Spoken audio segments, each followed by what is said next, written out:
అందరికీ హాయ్ అండి, welcome back to our channel. ఈరోజు మన ఇంగ్రీడియంట్ వచ్చేసి శనగపప్పు. ఈరోజు వీడియోలో ఇంట్లో కూరగాయలు లేనప్పుడు అన్నంలోకైనా చపాతీలోకైనా చాలా టేస్టీగా ఉండే పచ్చి శనగపప్పుతో చేసుకునే రెసిపీని నేను మీతో షేర్ చేస్తున్నాను. చాలా సింపుల్ అండి చేసుకోవడం, చాలా ఈజీ అండ్ ఫాస్ట్గా చేసుకోవచ్చు. రుచి కూడా చాలా బాగుంటుంది. తప్పకుండా ట్రై చేయండి. నేను ఇప్పుడు శనగపప్పు టమాటా గ్రేవీ కర్రీ చేస్తున్నాను. దీనికోసం అరకప్పు దాకా పచ్చి శనగపప్పు తీసుకున్నాను. దీన్ని 2-3 సార్లు బాగా కడిగేసి మళ్ళీ నీళ్లు పోసి ఒక అరగంట లేదా గంట పాటు నానబెట్టుకోవాలి. ఇప్పుడు స్టవ్ పైన బౌల్ పెట్టేసుకొని 2 టేబుల్ స్పూన్స్ దాకా ఆయిల్ వేసుకోవాలి. నూనె హీట్ అయ్యాక ఇందులో తాలింపు గింజలు వేసేసుకోవాలి. ఆవాలు, జీలకర్ర ఈ 2 వేస్తే సరిపోతుంది. తాలింపు చిటపటలాడిన తర్వాత ఇందులో సన్న ఉల్లిపాయను తీసుకోవాలి. ఇలా సన్నగా కట్ చేసుకొని వేసుకోవాలి. ఇందులోకి ఉల్లిపాయ ఎక్కువ పట్టదు. ఉల్లిపాయతో పాటుగా 2 రెమ్మల కరివేపాకు వేసుకోవాలి. ఈ ఉల్లిపాయల్ని ఆయిల్లో బాగా ఫ్రై చేయాలి. మంచి గోల్డెన్ షేడ్ వచ్చేంత వరకు ఫ్రై చేసుకోవాలి. ఉల్లిపాయలు వేగిన తర్వాత ఒక 1/2 కేజీ దాకా టమాటోల్ని ఇలా సన్న ముక్కలుగా కట్ చేసుకొని వేసుకోవాలి. ఈ టమాటోని ఉల్లి ముక్కలతో కలిపి బాగా వేయించాలి.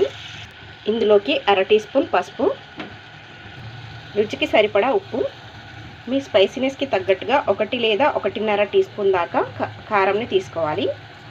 వీటన్నిటినీ వేసి బాగా కలిపి మూత పెట్టేసేయాలి. టమాటాలన్నీ కూడా గుజ్జుగా గ్రేవీగా అయ్యేంత వరకు, నూనె పైకి తేలేంత వరకు మగ్గించుకోవాలి. ఇప్పుడు మిక్సీ జార్లో 2 టేబుల్ స్పూన్స్ దాకా వేరుశనగ గుళ్ళు, కొద్దిగా దాల్చిన చెక్క, అలాగే 3 ఇంచుల దాకా కొబ్బరిని ఇలా కాల్చుకొని చిన్న ముక్కలుగా కట్ చేసుకొని వేసుకోవాలి. ఒక 6 వెల్లుల్లి రెబ్బల్ని కూడా వేసేసి ఫైన్ పౌడర్లా చేసుకోవాలి. ఇలా అయింది కదా. ఇప్పుడు దీనిలో కొద్దిగా వాటర్ యాడ్ చేసుకొని మెత్తని పేస్ట్లా చేసేసుకుందాం. మెత్తని పేస్ట్లా మిక్స్ చేసుకోవాలి. మిక్సీ పట్టుకుందాం.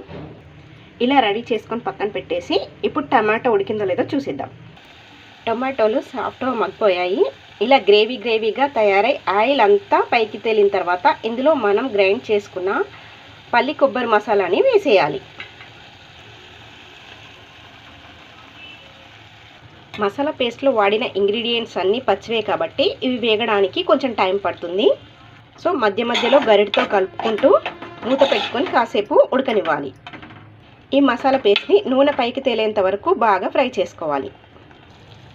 మసాలా పేస్ట్ని ఇలా బాగా వేయించుకున్న తర్వాత ఇందులోకి మనం నానబెట్టుకున్న పచ్చి శనగపప్పుని వాటర్తో సహా వేసేసేయాలి.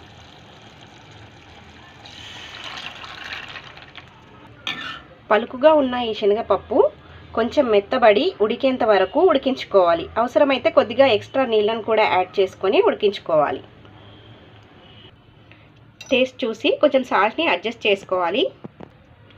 పప్పు అనేది ఈ విధంగా ఉడికి గ్రేవీ కన్సిస్టెన్సీ ఇలా వచ్చిన తర్వాత స్టవ్ ఆఫ్ చేసేసుకోవాలి.